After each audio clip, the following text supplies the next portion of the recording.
Hi, and welcome back to Romantic Renewal, your journey to lasting relationships. Today, we're talking about intimacy.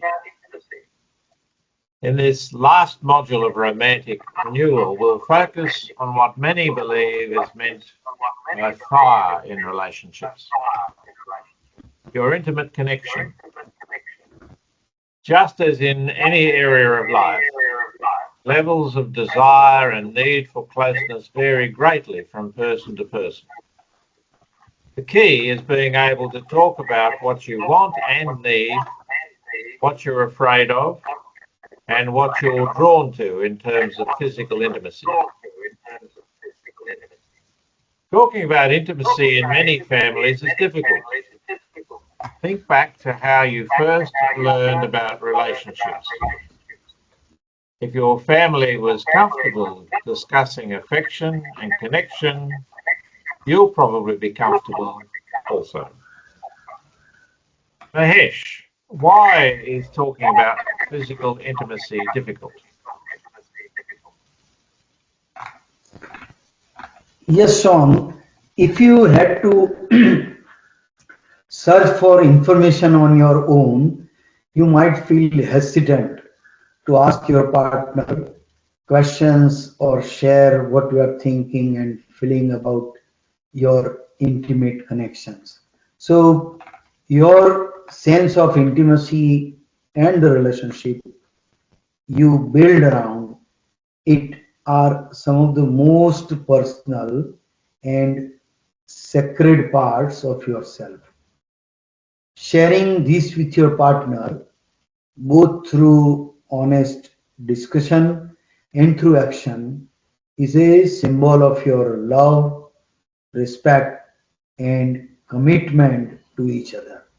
So these are the these are the things which can be noted. Number one, you may feel awkward due to family norms, religious beliefs, or shyness. So consider that talking openly about your needs is a gift you give to yourself and your partner. It is done from self love and love for your partner.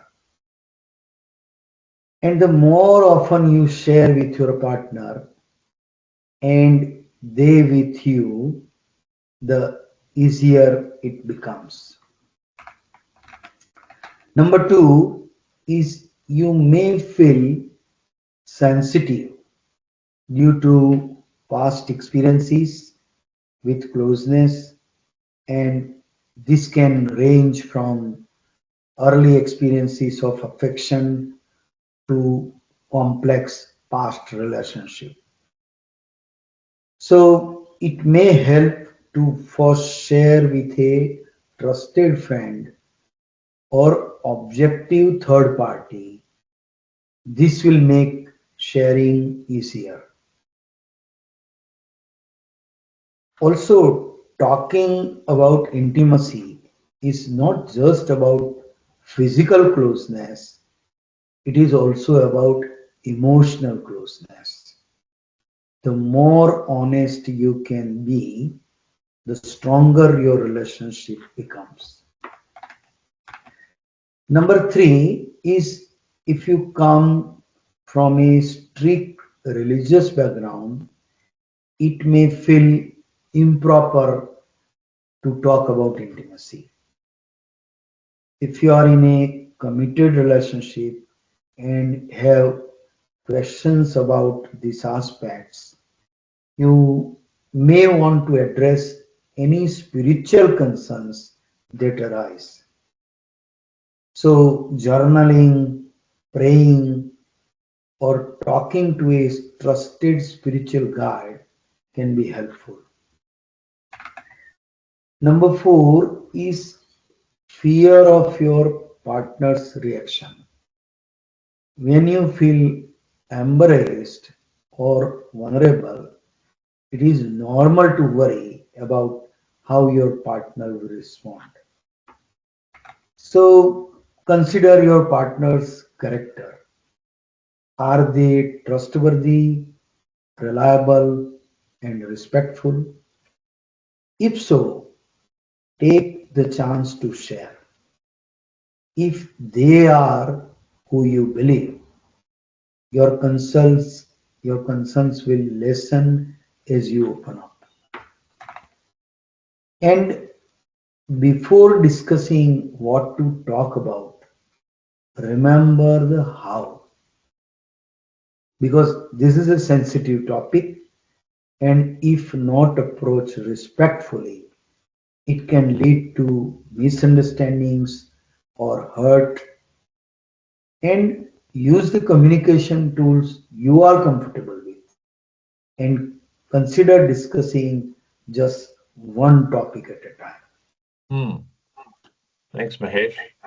So it gives rise to the question of what to talk about. Yeah. Here's a few topics to get you started. 1. What turns you on? This could be words, actions, or specific ways of showing affection. Notice and share with your partner what makes you feel close and connected. Notice what seems to bring them joy too. Talk openly about the things that make you feel closer to one another, and ask if it's okay to communicate these things during moments of affection. Secondly, when you feel most connected, this might be during a particular time of day or after sharing good news.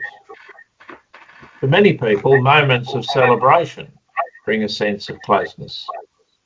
Discovering those times adds fun and joy to your relationship. Thirdly, when do you feel least connected? Knowing this is as important as knowing when you feel most connected. It can help avoid misunderstandings and hurt feelings. Fourth, how often would you like to connect? If one of you wants more frequent connection and the other less, some discussion is needed.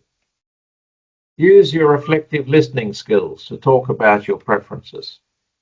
Finding a middle ground is perfectly okay. Scheduling time for intimacy is perfectly acceptable in a relationship. And number 5, how do you like closeness to be initiated? Do you prefer to initiate, have your partner initiate, or take turns? Do you prefer connection to start with words or with actions, like a hug or a kiss? Take time. Talk about your needs and desires around intimacy. This is a wonderful and essential part of emotional connection. So, Mahesh, can you finish us off for the lesson today? Yes, thanks, Sean. As a summary, I will just briefly, highlight the things which, as a part of this lesson, that um, your preferences and desires are often challenging to share with your partner, but doing so will increase your overall intimacy and trust. Knowing what brings joy to each other helps avoid guessing and builds a foundation of respect and understanding. So, in the next lesson, we will explore why desires around intimacy can differ between partners and how understanding these differences can bring you closer. So, go through some reflection questions, and then as earlier lessons, uh, finish all the additional exercises and resources which are being provided, and please share and subscribe our YouTube channel, Steam Executive, and we'll see you in the next lesson.